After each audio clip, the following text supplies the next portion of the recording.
The coastline of Norfolk and Suffolk is, of course, no stranger to the impact of high tides, storm surges and erosion. Just look at what's happened in the past at places like Dunwich and Eccles. But the floods in 1953 proved pivotal. 307 people died, 30,000 people made homeless, and 24,000 properties either damaged or destroyed. Then in 2013 came another tide, this one higher than 1953, but thankfully no deaths, although still destruction and loss for communities up and down the coast. In this film, we'll look at those two events through the stories of people who were there. We'll go from King's Lynn to Snettisham, to Wells, to Sheringham, to Cromer and Walcott in Norfolk, then to Lowestoft, Southwold, Snape and Felixstowe in Suffolk.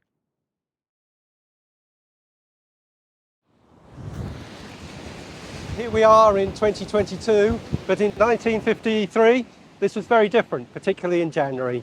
We had a huge depression which came over the north of Great Britain and then down into the North Sea and then sank towards us, which caused gale force winds along the North Sea coast.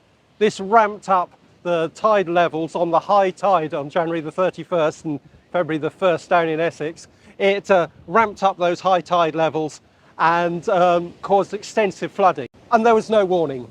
There'd been a few phone calls from the Met officers, which was then part of the Ministry of Defence in Dunstable, and they made a few phone calls regarding the strong winds, but nothing else. And then this storm caused devastation. Well, it caused devastation on the west coast where a ship, the Victoria, out of Stranraer, sank. And then as it came down the east coast, it caused flooding through Lincolnshire, and particularly in Norfolk and Suffolk and Essex, and right the way up into London.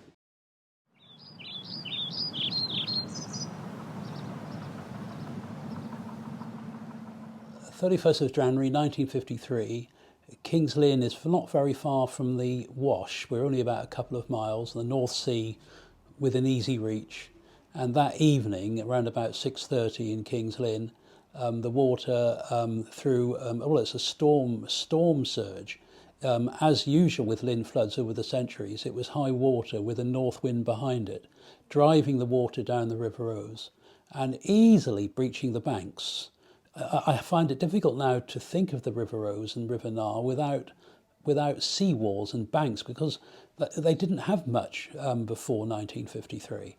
And here in the North End, we're near the King's Lynn docks. Amazingly, I think one or two ships got away from the two docks. We have two big enclosed docks in King's Lynn, and we have a fishing fleet not far from this museum, and the streets were flooded. And there's a cinema, which is now demolished, sadly, at the end of this street. And they couldn't get out, and they had to stay in the cinema. I think they were able to leave by about 2:30, and some people got piggybacks out. And people were working in the library, and they were working till 7 o'clock in those days on Saturdays. And one lady I read about, she looked out of the window getting ready to go home and saw waves. She said waves were coming down the Mill Fleet. So the streets around here were flooded, but not disastrously. Compared with other parts of the town. It was in South Lynn that the water, that low-lying area, the water came very quickly, and particularly in Ouse Avenue, right on the riverbank, Ouse Avenue. It's adjacent to the riverbank. And my uncle Denton and Auntie Dolly lived in Hockham Street, and the water was very high, up to 6 foot. So they had to scamper upstairs to their bedrooms to escape the water. 15 people were drowned, elderly people. One lady recounts how she could see her neighbour not far away, but could do nothing to help her because the water was so fierce, and there was no way she could help her neighbour, but she saw her neighbour drown. A terrifying experience. The water came over so quickly, it crashed through doors and windows, and lots of people then kept chickens in their yards and nearby. And I read an account of chickens and other animals coming through the windows of people.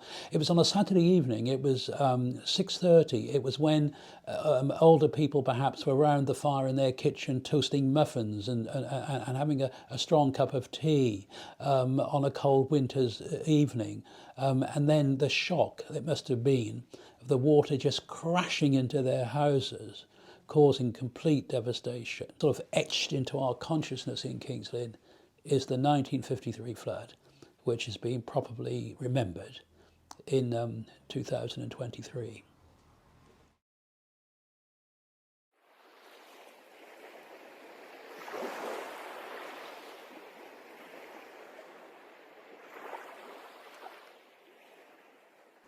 People do not realise what happened. They really, really don't. The weekend of the 53 floods was on the Monday, as it happened on the Saturday, Sunday. On the Monday, I was going into the army. I was 18 years old. And I got to have a party in King's Lynn. And we found out somebody told us the water was coming over. And my father farmed down Snettisham Beach. He was a pig farmer. And we got rushing home. My father and I went rushing down to see what animals we could save. And I think that out of the 100 and some odd pigs we had, we saved about 30.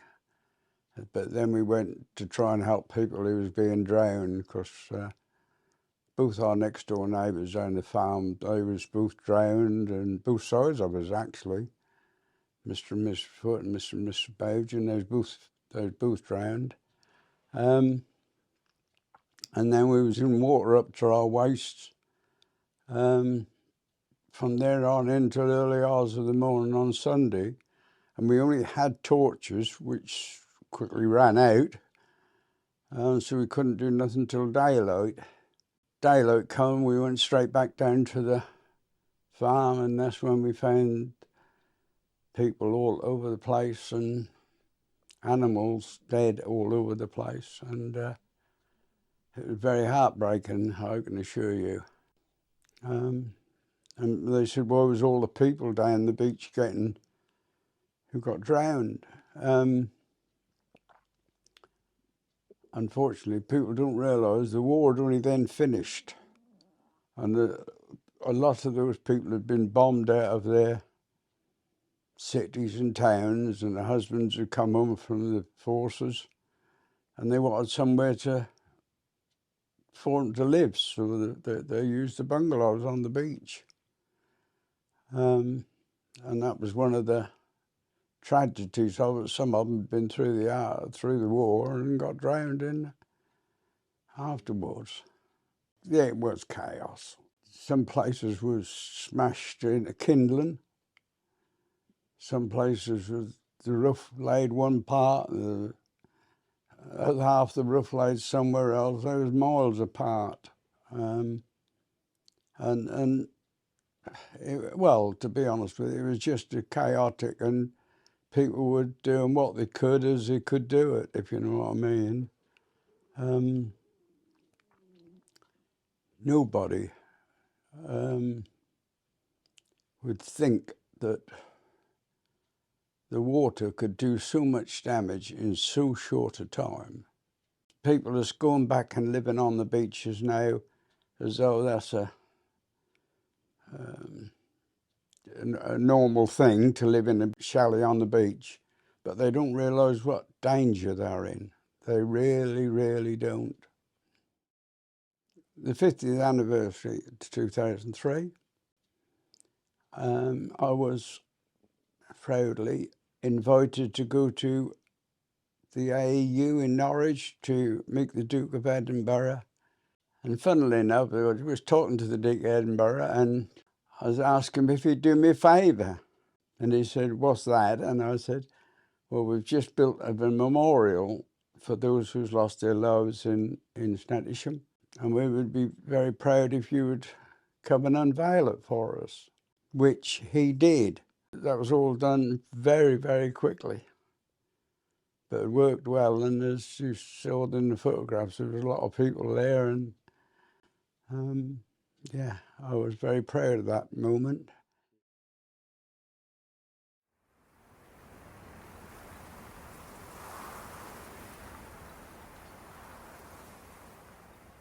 I was born in Sheringham, 53, I was 8 years old. Don't remember the storm, but the next day my father woke me up and it was a Sunday, and we walked down to the seafront, and my aunt had a small cottage about maybe 100 yards back from the seawall. And all I can remember of the cottage is it being absolutely flooded out. The top of the seawall must be a good 100 feet above the beach. What we knew is that any storm, waves, the spray would come over the top of her cottage and the pubs alongside. We only stopped at relatively recently in about 98 by putting rock there. But in 53, no rock, normal beach. And my father took me for a walk along what was left of the promenade. Huge areas of promenade and the slopes up to the Leas missing, totally gone. Sea Paul, they had gone to town parish hall to have a game of cards, and the flood came through. It washed them out and they were taken by surprise. That happened all the way across the east of England. Salthouse, the village, is right on the edge, so you had a shingle bank, totally obliterated, then an area of salt marsh, then the coast road. The water came right across the coast road into the village. Higher properties unaffected, the lower properties, walls knocked down, houses knocked down, cars lifted up and pushed up people's drives, buried in sand and sediment. Blakeney, photographs of yachts, ships even thrown up on the quay, just shows you can work out the depth of water. As you go through Clyde, there's marks on the buildings where you can see an arched entrance going into a property, and they've recorded the height of the water in 53. It's quite frightening. The whole of North Norfolk really got away very luckily, because the American servicemen came down within a couple of days and were helping people, as did the British service people. 53, if you like, was only eight years after a major world war. So the place was pretty barren. We didn't have much by way of sea defences. They were all pretty old. Nobody was building new stuff at that stage. The country was pretty well broke. We were paying back our debt to America and probably rebuilding as much as we could. But we did have a lot of labour. The guys came back from the war. So photographs of labour out in force, building sandbanks. The classic one, a big bank built at Sea Pauling. Got a photograph of it. Amazing stuff, amazing. You look at it now and it feels like 300 years ago, not 50, 70 years or whatever. So it was quite frightening. And it stays with you, something you don't actually forget. I was barely 6 years old. I can remember the aftermath of the flood the next morning.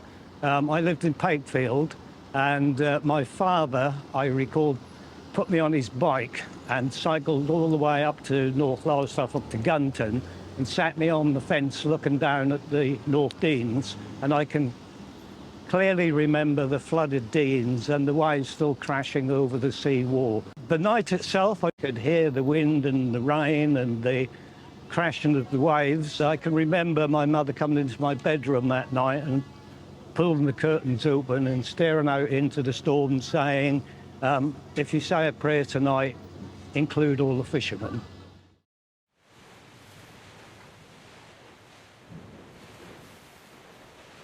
There was no warning because, well, who would tell us? We didn't have electricity. We may have had a radio, but usually the accumulator or the battery was out.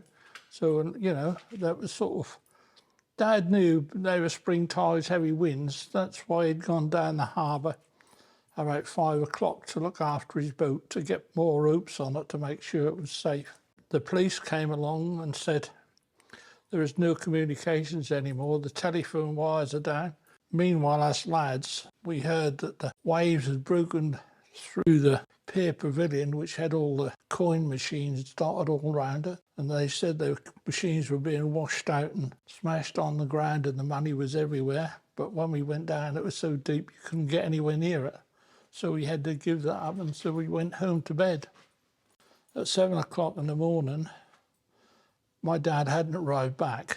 I was, and so was my friends, really keen to get down and see what had happened to my dad. As we got clearer round and saw the devastation, what was left of the ferry road, there was an ambulance upside down on the side of the road as we were going. There was chairs and pieces and you name it that was laying there. All people's livelihoods all just smashed up on the side of the road and in the sand dunes. We spotted my father and 3 other, or maybe 4 other fishermen bringing the elderly people out on net barrows. You know, they were like a man-made stretcher which they had them on because they could hardly walk. But that was a great relief to see my dad, and other people came and took over, and we went back down towards the Harbour Inn, which was dry then, to see if we could find Dad's boot. And we walked the marshes, or the river walls, that is to say.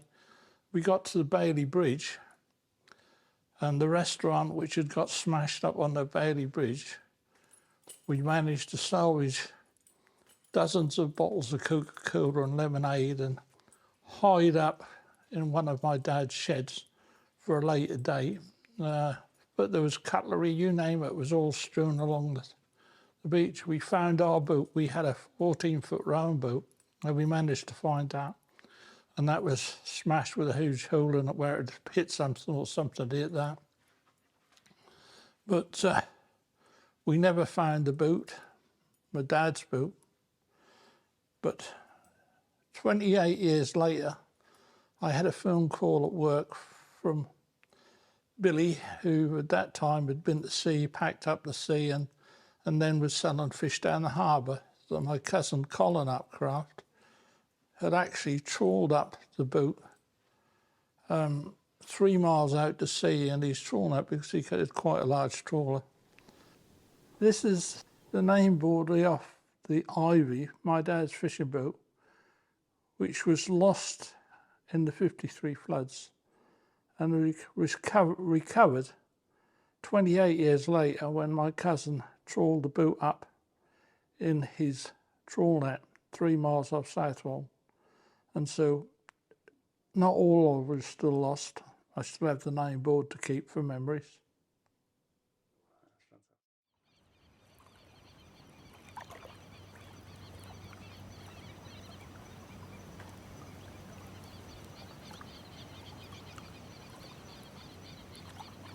The important thing to remember in Felixstowe is that the flood did not occur by water coming over the prom.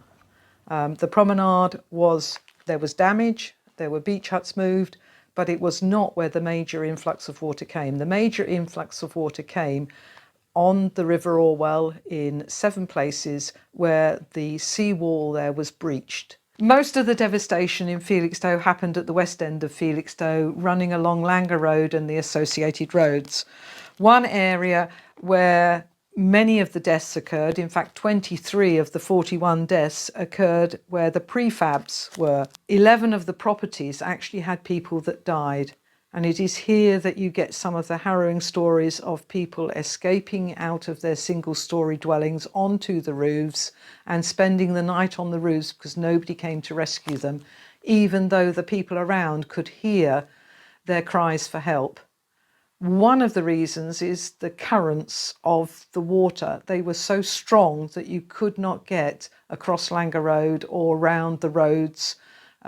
Even in a boat, it was hard to manage, and so much of the rescue took place on the Sunday morning in the light.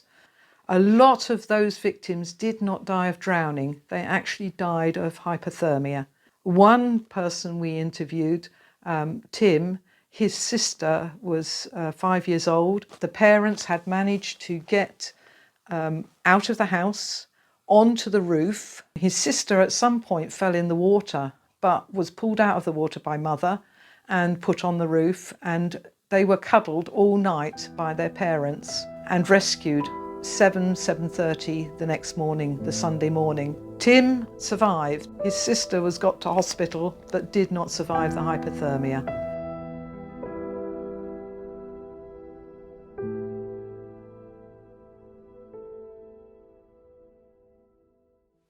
One family just living opposite the prefabs had moved into a house, the bottom floor flat of a house on the corner of Orford Road. That was the Bushnell family, Norman and his wife Jean, and their 2 children, Keith, aged 2, and Brenda, who was 6 months. They, unfortunately, did not survive. They couldn't go to safety for various reasons. If you think about it, trying to move 2 young children through these swirling waters of flood was very, very difficult. The Bushnell family, they had won a Sunday roast at a local bingo, and it was found in the oven ready to cook, and this would have been their first roast in their new house. It was Jean's father who was the night watchman at the dock, and he was seeing the water rising up to his cabin at the dock, and he got the boat out and went to rescue people. He went to the RAF station, which was almost abandoned at the time he got there.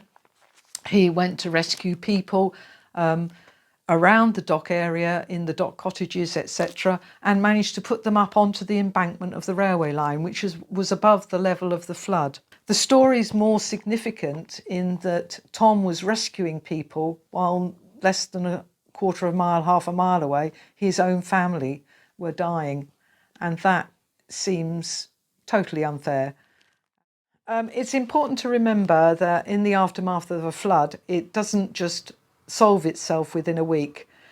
As I mentioned previously, the farmland and the damage to the crops and the salt being into the soil took up to 20 years to allow crops to grow successfully.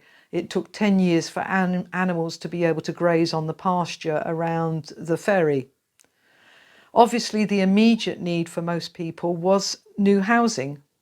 Where were they going to go? Their house had been flooded, the prefabs were completely washed away, and many of them had severe damage. A lot of ground floor properties were uninhabitable. So some people decided they would live in the top floors, the upper stories of their building, but most needed rehousing.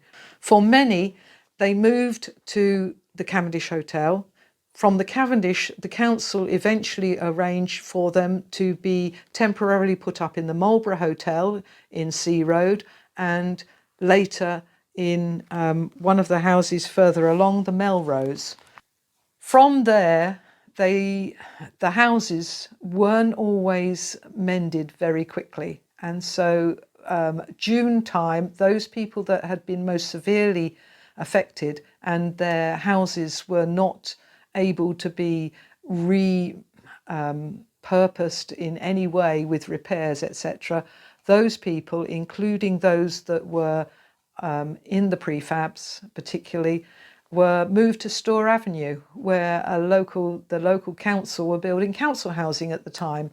And the nice thing about Felixstowe was, in February, the council builders said they would get on extra quick and have the houses ready even quicker. And so many moved to Store Avenue and around that area into the local housing.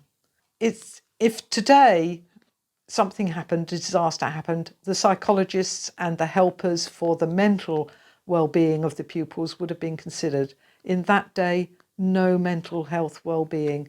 Parents weren't even willing to talk about what had happened to the children. We are in the days where children are seen and not heard. And so the children got no counselling, no help and support.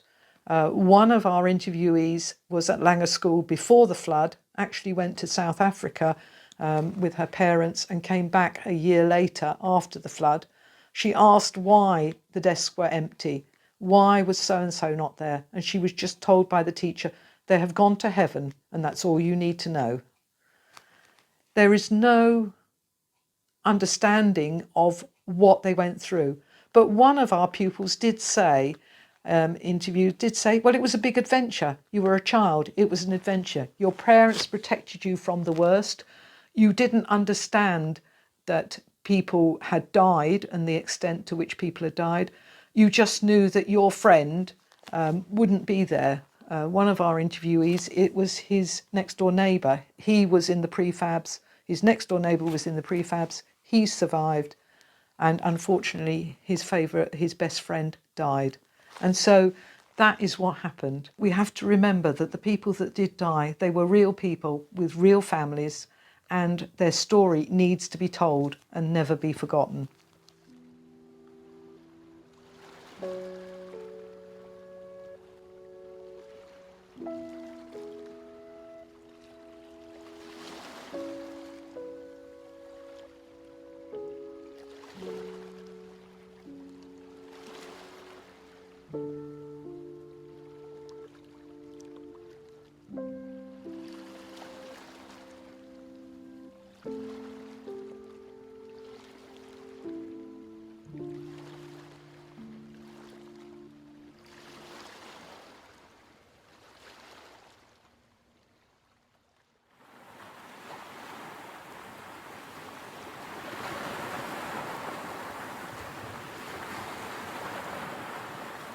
So, 2013, different, very different to 1953. In East Anglia, the tide arrived somewhere around in North Norfolk, around Wells next to the sea.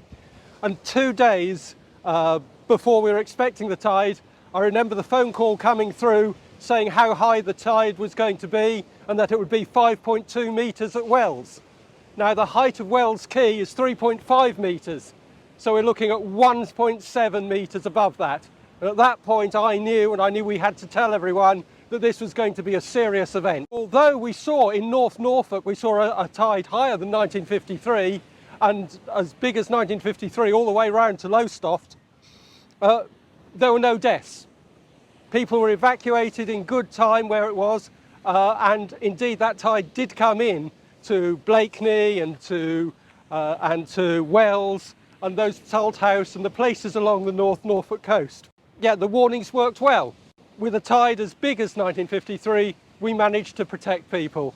And that's very important, that we have great defences and we keep improving them as best we can with the money that we have available. But there is always going to be a tide that is big enough to come over those defences, and that's why our flood warning system and the work of the local resilience forums is so important.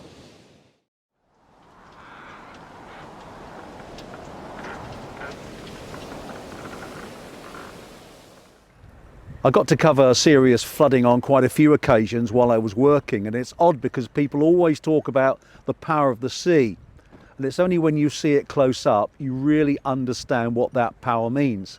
And I can remember talking to people in places like Lowestoft, which suffered actually worse than most, and people there suddenly, in just what felt like a matter of minutes, were engulfed in water. This came from nowhere, not just always from the front, sometimes from the back as well, sweeping into their properties, talking to shopkeepers who were clearing up, getting the water out, trying to get the water away, which is almost impossible when there's so much water there. We're here at Orford, and actually this is quite a good place to be, because if I look up that way, I bring back memories of Slaughton when we were there, and you look down this way and you're thinking of Felixstowe and the other communities along the coast, because the reality was that actually we were trying to cover a huge amount of area.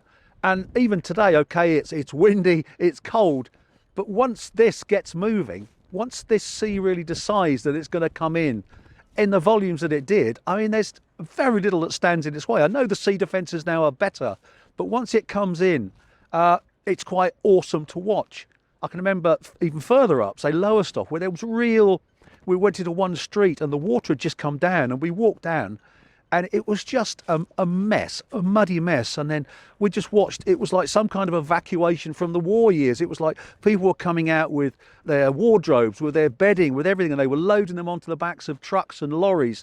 Every home in that street had been affected with this massive messy water which just came in the front and in the back as well. And the one other thing which was fantastic, community spirit. I mean, you've never seen anything like it. I mean, these people were pulling together, they were helping each other.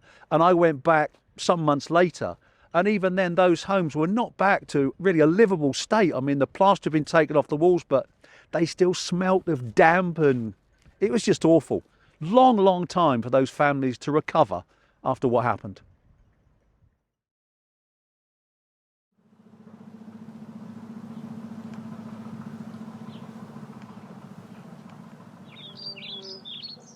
On the day of 2013, it was very much like it is here today, actually. It was a bright day.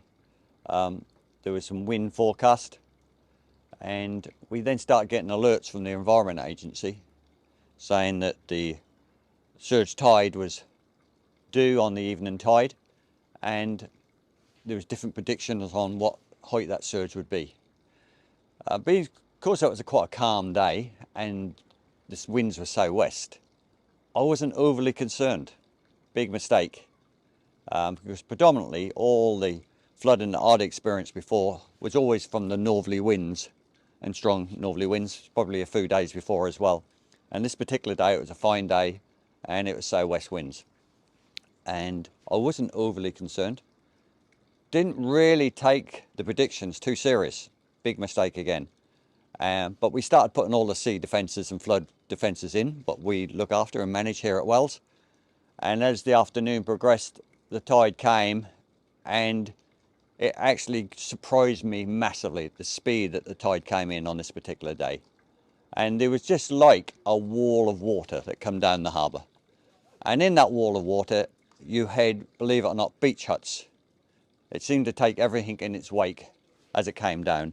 We have a small wall built around our harbour office, and that was built for the 1953 levels. And everybody said to me, Robert, you're never going to need it higher than the 53 levels. When the tide actually came and the surge came through, and I'm not exaggerating when I tell you that my guys were down at the outer harbour and they called me and said the surge is on its way. And I said, what do you mean? And then when I looked down the channel, there was like a little tidal wave coming down the harbour with all this debris in amongst it. And it swept onto Wells Quayside and went over the little wall that we built at the 53 levels that everybody said, you're never going to need it higher than that, as it wasn't there. It flooded the harbour office completely. We had staff in there who we had to evacuate. They were up to their waist in water in the harbour office. It covered all the marshes, and so then as soon as it does that, it becomes like the open sea. Once the marshes are covered, because that is our biggest sea defence here, we were just like the open sea. And it went across the quayside and into every shop premises on Wells seafront. Everybody's house was flooded at such speed, it was incredible. The good thing to come out of it is that we've gone through that, we've learnt from that, we've got new measures in place, we're putting new sea defences in place. So we hopefully will learn a little bit about it. But the one thing I'm sure of, we haven't seen the worst. I'm sure we haven't seen the worst. You have 53, you have 2013, there's been numerous between that. It's been a few since that. But to me, we still hadn't seen that perfect storm. So where do we go from that? We've done here at Wells lots of studies. We've commissioned Royal Scooning, some marine specialists that do some modelling for us on how we can combat it here at Wells. And all the different schemes we come up with, there wasn't really one worthwhile scheme that would solve everything. So I think we have to accept we live in a beautiful area, but we are going to get more and more flooding, and it's going to get worse. We set up a group called the Coastal Futures, and we brought all the local harbours and people along the coast, both sides, to the east and the west of Wells, and we used to meet and to see what we could do collectively as a small community, if you like, from Titchwell to the west down to Cley to the east, and to see if there's something where we could work together. But in all honesty, the North Norfolk coast is not going to be one of the places there's lots of money ploughed into. So there's very little that can be done, apart from planning maybe, and maybe moving backwards in the sense of the where you plan and where you build places. There's little can be done. So we are where we are. We live in an amazing place, and we have to accept flooding is part of what we have to live with.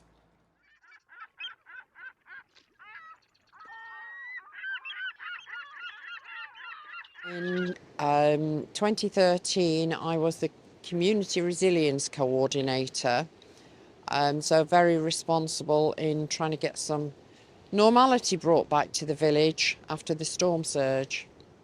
A lot of properties were rendered uninhabitable I think about 70 properties in total in Walcott and Backton, our neighbouring village. If a property is flooded, it's considered uninhabitable. The bungalow behind me lost the whole corner wall. It has been rebuilt, obviously. But some properties were beyond economical repair. I believe the evacuation started on the Thursday afternoon, and we were hit Thursday night, then again Friday morning, and people were in the evacuation centre or with friends until the Friday evening. It was about tea time Friday evening, already dark, which didn't help matters, but that's when people were allowed to go back to their homes.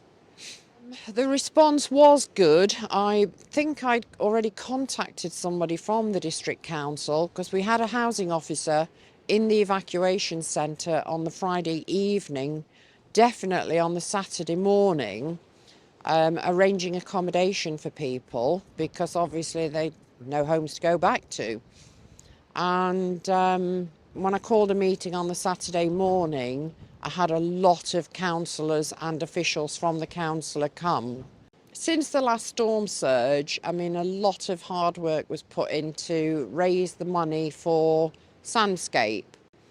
What helped us, it's only the terminal, Backton Gas Terminal, depends on our road that goes through the village. And they were affected badly in the storm surge. They lost a lot of their frontage, and obviously it's a national resource, a very important national resource, so they actually put a lot of the money up towards Sandscape, and the district council officers managed to get the rest of the money, and I think it was 18 million cubic feet of sand were put on the beaches. And that has made a heck of a difference because I think we've only had one overtopping since then. Even though we've had some high tides, we've been fine. We might have had a bit of a splosh over with the water, but nothing at all. And even when we had the overtopping, because of the storm drains that we had installed, no properties have been flooded since. But the sand was put down and was going to give us, we hoped, buy us 15 to 20 years of safety.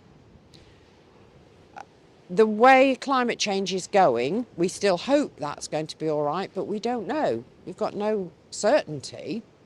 People that are still in the village that were here when we had the storm surge are still nervous. They still watch the wind all the time. They're still careful what they put on the floor, where they put anything in their homes. So it changes your life. But I would say at least 50% of the people have actually moved out because they can't take it anymore. But hopefully, you know, we will come up with some sort of realignment project, which I hope the parish council are going to start working on now, so that we can move the village somewhere.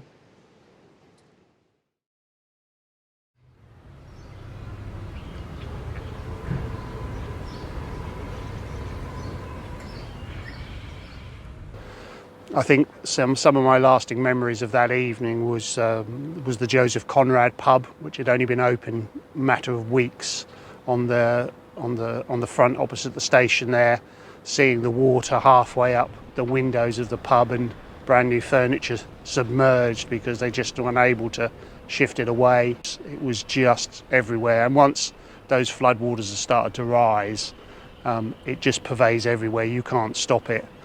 You know, the floods, when they come like that in 2013, and it's the worst I've ever seen in my 30-year career, it's heartbreaking for so many people. You know, basement flats were flooded literally to the ceiling, and people have lost everything. And, you know, we all work together to try to do our best, but it's a really difficult thing.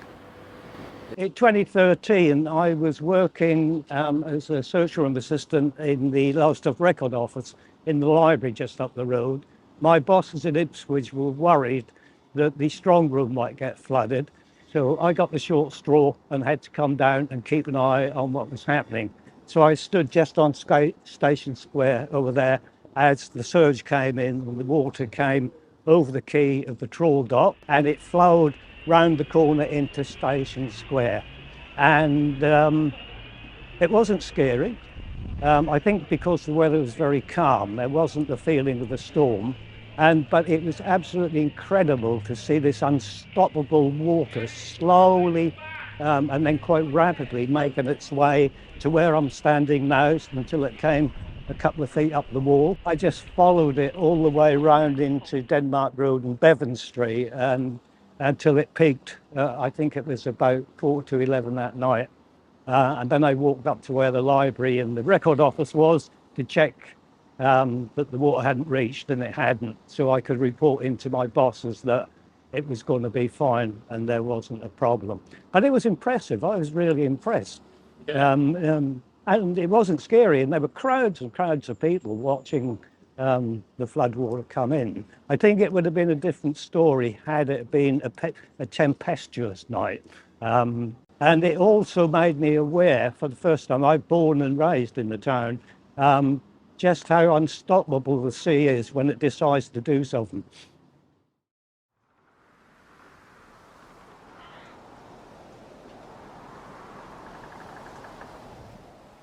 We did have some warning of the floods. I don't think anyone realised it would probably reach us. So I think Aldborough and the sea were more a place that we thought would be flooded.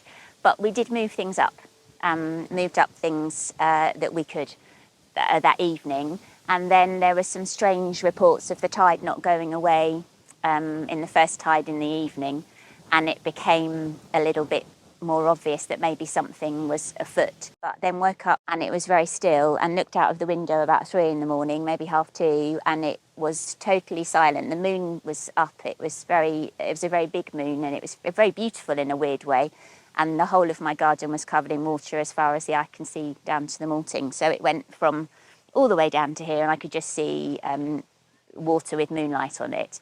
So thought it would be best to get out of the house. So we came downstairs, and there was water everywhere on the ground floor. It wasn't actually that high because my house is built on sand, so it actually sort of was just sitting there, but not that high. But there were lots of worms and leaves and apples in the house. And then we walked out in about 3 foot of water across the road to the pub, which is slightly up the hill. There was a couple of wheelie bins bobbing about in the water. It was scary, but you just do it. And it was cold, and it was very still, and there was no sound. There was nobody about. So we walked across, and then I was worried about my neighbours because they were older. They live in a bungalow, but we couldn't wake them up. And I'm really glad that we couldn't, because it was very cold. There was no power, and actually they slept through it. About half an hour later, the water had subsided, and I thought I'd better go back in and turn all the power off. I thought I'd better do something practical. So I walked back into the house, and the water had all gone, apart from a pool in the fireplace. And I went into the garage where the power was, and I climbed up a ladder. I was in a bit of a daze, and the whole of my garage was just awash with the things in the garage. It all turned over like a washing machine. And the fridge freezer, which is quite heavy, was pulled across the door, and the plug was pulled out of its socket. And then I realised that it wasn't the water that you think of on the telly, that it was much more powerful than that. And it wasn't like on an action film where you see a massive tidal wave coming towards you, but it was still really powerful, even in 3 foot. And I was really helped by making contact with Karen Thomas, found that really helpful. It was really helpful to talk to Mary, Donna, and someone called Heather, who were linked with the UK Flood Agency, and they were incredibly kind to me and were really helpful in explaining what happened, in talking us through some of the sort of difficulties and helping us feel that we weren't going mad and it was okay to feel very sad. We probably weren't ready for it as a village, and we needed to take some action, which we did later on, to make sure that couldn't stop the flood, but to make sure that maybe people wouldn't feel quite so helpless, and that people would understand maybe some of the things that you can do and some of the things that you can do afterwards to make yourself feel a bit better. And this is a bit of a learning curve for me and everyone, is they will tell you that you can't keep anything. They'll tell you that there's Weil's disease and you can't keep anything that was touched by water. That has quite a lot of implications. Well, for me, I'm quite old, but for my neighbours, if you're much older and you have very, special things that can never be replaced, you don't need to throw everything away. You need to have a little bit more care about that, because it's incredibly upsetting to be removed from your house, and let alone have then to sort of have your life ripped apart and have everything thrown away. To have the house stripped back to its battens and just bare brick and looking a bit sorry for itself, I just found that quite difficult, and it sounds a really silly thing, but I think being displaced was difficult. We didn't do anything as a community and we hadn't planned for it. I think we all expected it probably wasn't going to happen, and I think that's changed fairly dramatically now that we're better prepared as a community, and when we've had flood warnings we have tried to put that into operation and got people to a safe place in the village hall, which is well above the floodplain. So we've done our bit, as it were, as a community. What hasn't been done, I don't think, is enough work and enough focus on developing the flood defences all the way up and down the river. And there's been a massive amount of work, and that's not just us hoping. There's a lot of work gone into trying to raise a lot of money to build the flood defences, not just for here, but for Aldeburgh and Orford as well, all the way up and down the river. And that has been, or appears to be, glacial, the progress in that work, despite the massive amounts of work that have gone in from a whole load of agencies and partners. And there's no finger pointing, but it just seems to take too long. And I don't want to get to a 10th anniversary, and I nearly don't want to say these words, but I don't want to relive 2013 in 2023.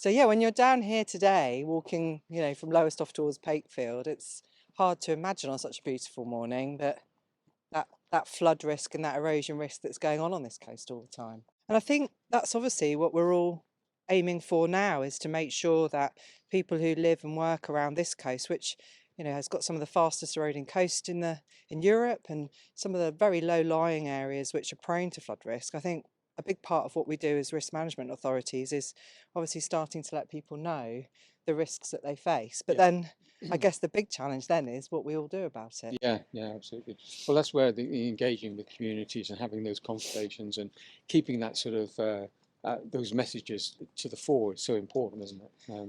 Yeah. The work that you do, they see it physically on the ground when you're doing moving the rocks or doing the repairs or whatever. And for us, the RFCC, it's about that communication. It's about working with those councillors and the independent people to just keep those messages to the fore. Yeah, absolutely. And I think, we've been really lucky in the last couple of years. We've obviously working with the Environment Agency and the Regional Flood and Coastal Committee to get funding out to the coast. I think we've got quite a good mix now of what I would call traditional flood defence and coastal protection works going on. And Lowestoft, a great example of tidal walls, tidal barrier, going to protect hundreds of homes and hundreds of businesses, and hopefully unlock a lot of growth for Lowestoft. But I guess the other side of it now is that with the Resilient Coast Project and the Coastal Transition Accelerator Programme coming through, we're going to have this additional funding to try and create a more resilient coast. I think what's really key is at the start of every conversation that we understand where the community's at and what they're hoping to achieve for their place, really. And then I think it's about sharing the information about the risks. But I think what's really been missing, particularly on erosion frontages, is then what people can actually do about it.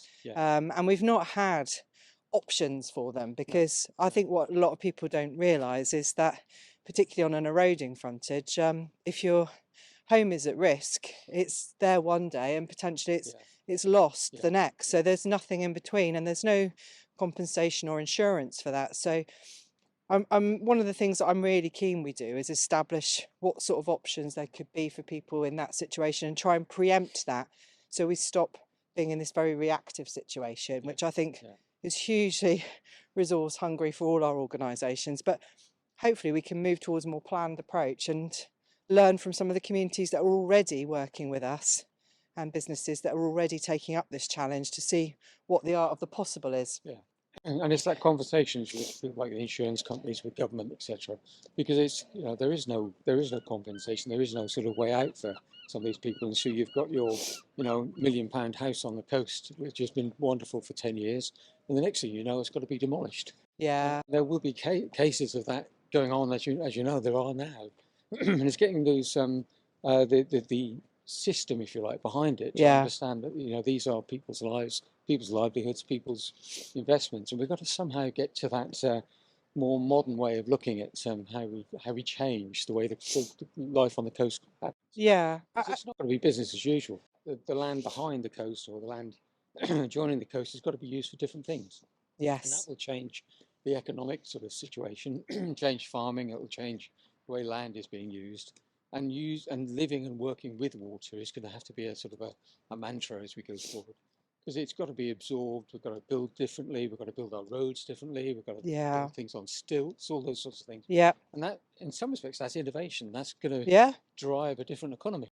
And also we need to look at that landscape, as you say. So if we wanted to perhaps start to move properties further inland, there may be impacts of that, but can we do that in a more integrated way so we get a better environmental outcome and a better social outcome as well? I think there's a real opportunity over the next 5 years. I say it to my team all the time. I think we're at sort of a watershed moment, that this is it. We've got to grasp the nettle. And with the funding we've got for the next 5 years in some of the projects that we're working on, I think this is our chance to sort of work out what could be possible. Yeah. I think it is really exciting. I think the idea of a sort of fixed coastline now is something that we're going to really have to do some work to shift people on from. Yeah. And it's becoming more of a coastal zone. It is. And how people can move back and forth, how we interact with the sea and the land, and trying to kind of change that culture of thinking it's just a line and that line will always be fixed, I think is going to be one of the most important things that we can try and do, really. And with that, I think will just come a whole range of new opportunities. I think we also need to think about our skill sets and who we're going to bring in to do all of this, because again, we can no longer kind of do all of this through a single lens of we'll do it through the planning system or we'll do it through the coastal management system. I think now we have reached that point where we do need to kind of bring it all together and build resilient teams as well. So this is so in the background, what you can see happening now is one of our resilient coast projects. And so we have a community here at Pakefield who are experiencing really high erosion rates. The interesting challenge we have here is that although the coast is undefended, we've got a huge Ness, big shingle bank further south called Benneker Ness, which is moving northwards. And this community is actually going to, in about 15 years' time, have the most incredible beach, which just goes to show how understanding coastal processes and how our coast works is so important, because in the future, this is going to be very well defended naturally. The challenge we have in the meantime, though, is people live here, you know, they've invested in their properties, this is where their lives are. So we're trying to take a short-term approach here, where we're going to have some rock on the beach, and the rock isn't permanent, the rock is here for a short period of time, few years maybe. Rock. Yeah, and that's one of our concepts for the Resilient Coast Project, is we'd like to sort of have a rock pipeline. So when we have a problem like this, we can get in quickly and slow the erosion to buy us time to have conversations with communities about what to do next, and all of the things we've just discussed about potential relocation, or whether or not they're, you know, maybe in some locations a scheme is the right thing to do, but then we have to raise the money, so we need time to do that. So that's the whole principle here, is that we start to use some of our more traditional methods, but perhaps in a more flexible way. But alongside that, we need those cliffs to erode, because as you can see, that provides us with amazing beaches like the one we've just been walking past. And that's really important for the tourism economy and nature.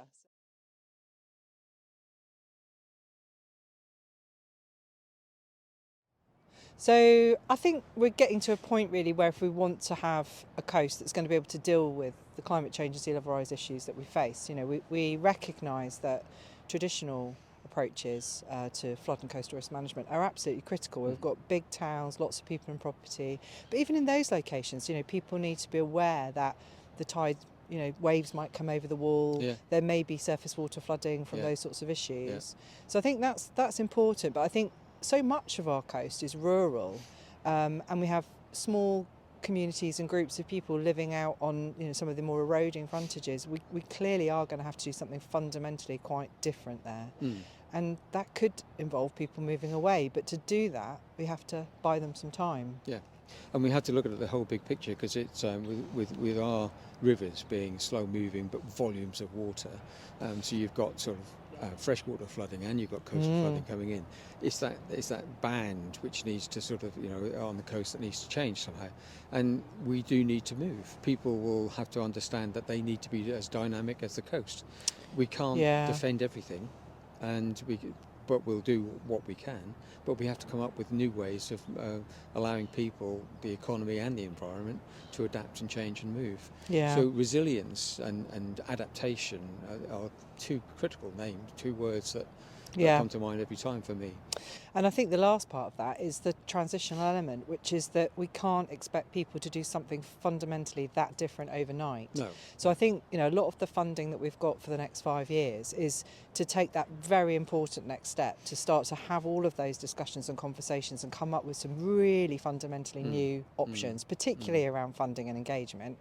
And then we can map out how we can, if you like, filter that out to the whole coast over the next sort of 20 to 30 years to help us deliver our shoreline management plan policies, but also all the local authorities' ambitions for their strategies and their local plans, so that we get a really vibrant coast that people want to come and live on and work on, but is also meeting the needs of what's going on out there. It's only going to get worse, isn't it? With sea level rise and climate change, it's not going to slow down. So we've got to speed up. And on a beautifully quiet morning today, where the sea is just gently rolling in, that's when you've got to start the conversations. That's when you've got to start talking. It's nice today. Before the problem happens. Before the problem happens. So the next 5 years is crucial. It's about getting those funding streams sorted. It's about getting those options sorted. About having those conversations. And then the next 30 years is going to be where we really have to take some action. Because as you say, it's just not going to stay the same.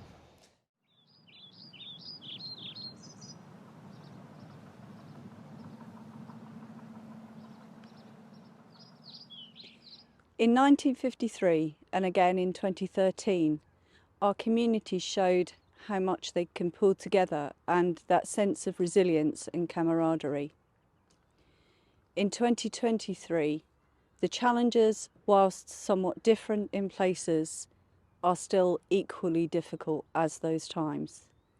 The challenges of increased storminess, sea level rise, climate change, increased flooding and increased coastal erosion. And again, we are seeing the resilience from our communities. From communities in Haysborough, Hemsby, Thorpeness, Pakefield and Southwold. They're coming together and demonstrating that same level of determination to make their place continue to be viable and sustainable. But perhaps the last word in this film should go to one of our community members who are at risk. That of Lucy in Thorpeness. Thank you for watching, and over to Lucy.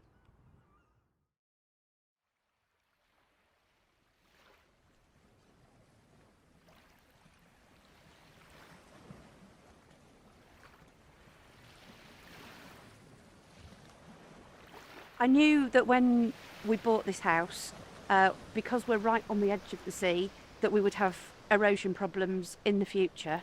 But I think because it's so beautiful, you try to forget about it. You try not to concentrate on it. But then about a year ago, we started noticing that the defences that we've got outside the front here started perishing. And over the next 3, 4, 5 months, all the defences disappeared. February 2020, we saw the first defences just north of here completely disappear. And then Easter weekend 2020, we sat in our lounge in there and watched the plants tip over the edge. As we were watching all the plants drop over the edge and the fence disappear, we were just extremely anxious, upset, I think sometimes angry.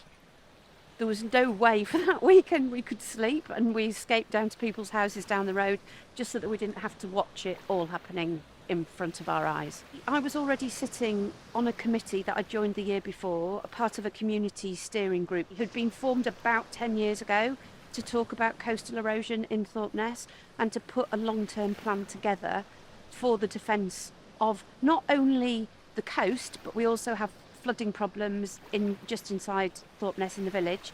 So they were trying to put a plan together for a 10-year, 20-year, 40-year, 50-year plan. And so luckily, I knew the people to go and talk to when this started happening, to tell them it was happening and to start looking for help. The biggest issue we have got, whether it's village-wide or countrywide, is communicating to communities that they are at risk and that they are going to have to help themselves.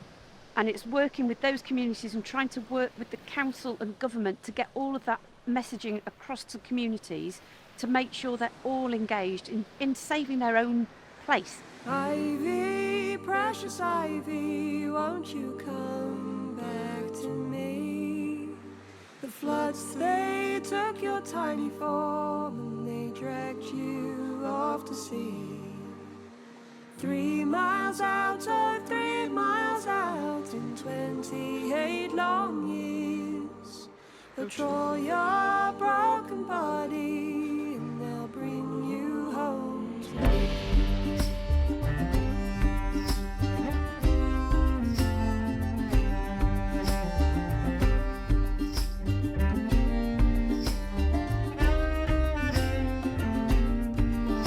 Happy was the moon in its charcoal sky.